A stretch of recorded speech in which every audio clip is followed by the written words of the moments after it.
Muller, non te poñas así, que só era un chiste. Un comentario que parece inocente, que pasa desapercibido, pero que no seu trasfondo garda unha relación directa cunha conducta machista.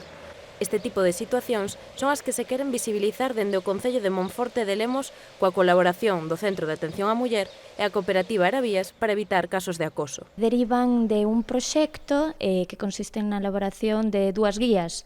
Unha que é unha guía de prevención de acoso sexual e por razón de sexo, que está dirixida ao persoal técnico, non? E ten como obxectivo prever e saber como actuar en caso de acoso sexual e por razón de sexo dentro do Concello a nivel interno, e outra que é unha guía de prevención de violencia sexual que está dirixida a toda a veciñanza. Nesta ocasión, organizaron unhas charlas dirixidas a traballadores públicos e a cidadanía en xeral e puxeron tamén á súa disposición unha guía que se pode atopar na páxina web do Concello. Hoxe o que se vai facer é presentar unha guía de violencia de xénero que está dentro das accións do terceiro plan de igualdade e tamén subvencionado por o Pacto de Estado.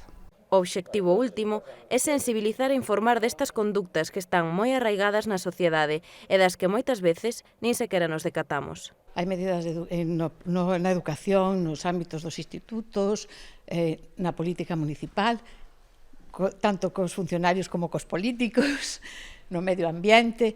Un pouco está tocando a conciliación da vida personal e familiar, un pouco vai tocando todos os termos da vida real. Con este tipo de actos, desde o Concello de Monforte consideran que se contribúe a construir unha sociedade máis aberta e igualitaria a prol dunha figura feminina que se atope ao mesmo nivel que a masculina.